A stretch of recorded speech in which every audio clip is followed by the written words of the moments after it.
Pernah nggak sih kamu ngerasa pas lagi hadapin kesulitan yang kayaknya nggak ada ujungnya? Terus bertanya-tanya, ini tuh sebenarnya cuma nasib sial aja atau jangan-jangan ada tujuan yang lebih dalam di baliknya? Gimana kalau penderitaan itu sendiri ternyata adalah sebuah jalan spiritual? Yuk kita coba telusuri gagasan yang dalam banget ini. Nah, biar kita lebih gampang paham, kita bakal lihat konsep ini lewat kisah nyata seseorang bernama Hendra. Situasi hidupnya, wah, penuh banget sama tantangan. Mulai dari masalah keuangan, sosial, sampai masalah pribadi. Jadi ini bukan cuma soal kekurangan materi loh. Justru beban paling berat buat dia itu datang dari omongan orang dan pergulatan batin yang dia rasain setiap hari. Rasa sakit karena dihakimi dan ngerasa ketinggalan, nah itulah inti dari penderitaannya. Disinilah pertanyaan utamanya muncul. Apakah kita cuma melihat penderitaan Hendra ini sebagai rentetan kesialan biasa? Atau kita bisa coba lihat dari sudut pandang yang beda, sebagai sesuatu yang punya makna spiritual, sebuah ujian yang emang dirancang khusus untuknya. Pertanyaan tadi itu membawa kita ke sebuah konsep inti yang luar biasa, puasa dikehendaki.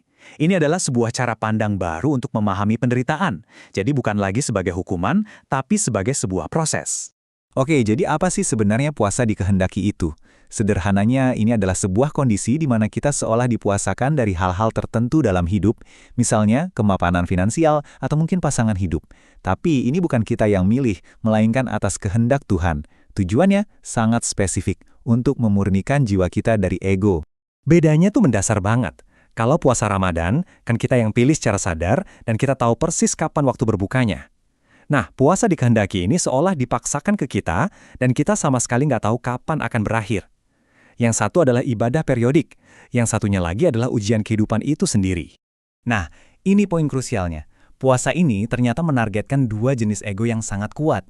Yang pertama, ego yang bikin kita ngerasa berhak dapat hidup enak.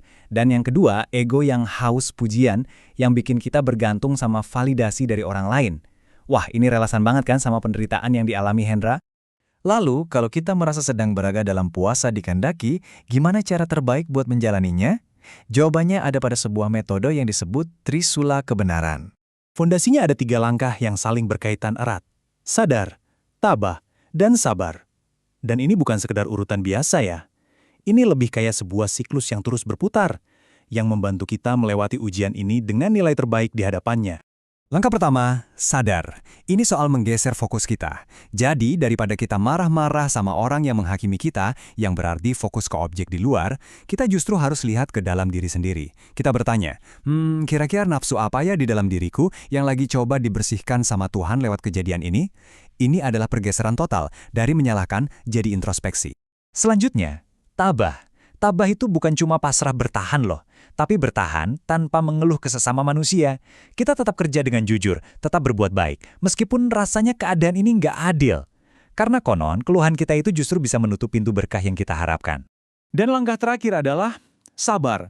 Kesabaran sejati itu tercapai bukan saat kita pasrah total, tapi justru saat kita mulai bisa melihat hikmah yang tersembunyi. Ketika kita mulai paham ayat tersirat atau manfaat rahasia di balik penderitaan kita. Nah, inilah titik baliknya, di mana cara pandang kita bisa berubah total. Tapi, perjalanan ini juga menuntut sikap batin yang tepat, terutama waktu kita berdoa. Ternyata, ada perbedaan yang sangat besar antara meminta dan menuntut kepada Tuhan. Coba lihat perbedaannya. Di satu sisi, ada manusia yang menghendaki. Dia melihat doa itu kayak transaksi. Tuhan, saya kan sudah ibadah. Sekarang giliranmu kasih apa yang saya mau. Di sisi lain, ada hamba yang rendah hati, yang melihat doa sebagai bentuk penyerahan total. Dia memohon kekuatan, bukan menuntut hasil. Kenapa sih kita harus meminta? Karena sebagai manusia, kita itu punya yang namanya kodrat kurang. Artinya, kita ini secara alami adalah makhluk yang terbatas dan akan selalu butuh pertolongan dari Yang Maha Kuasa. Justru kalau kita nggak mau meminta, itu bisa jadi sebuah bentuk kesombongan, seolah-olah kita ngerasa setara dan nggak butuh bantuannya. Terus doa yang benar itu gimana? Nah, ini salah satu contohnya. Coba deh perhatikan gimana niatnya dimurnikan dulu. Permintaannya itu bukan buat memuaskan ego atau status sosial, tapi supaya kalaupun dikabulkan, hal itu jadi sarana untuk lebih dekat lagi sama Tuhan. Inilah yang namanya meminta dengan penyerahan diri total. Jadi apa sih tujuan akhir dari semua proses ini? Perjalanan sadar, tabah, dan sabar ini sebetulnya akan membawa kita kemana? Yuk kita lihat transformasi puncaknya. Perjalanan spiritual ini bisa kita anggap sebagai ibadah murah tetapi mahal. Murah karena nggak butuh biaya sepeser pun untuk melakukannya. Tapi mahal karena mata uang yang kita gunakan adalah keikhlasan dan penyerahan diri, sesuatu yang nilainya tak ternilai di sisi Tuhan. Transformasi pamungkasnya adalah pergeseran dari manusia menghendaki menjadi manusia dikehendaki. Dari kondisi di mana kita terus-menerus menderita karena mencoba memaksakan keinginan kita pada takdir, menjadi sebuah kondisi di mana hidup kita terasa lebih ringan dan diberkati karena kita berjalan selaras dengan kehendak ilahi. Setelah memahami semua ini, pertanyaan terakhir bukan lagi tentang Hendra, tapi tentang kita semua. Coba deh renungkan sejenak, di area mana dalam hidup kamu saat ini, kamu mungkin sedang menjalani puasa dikehendakimu sendiri?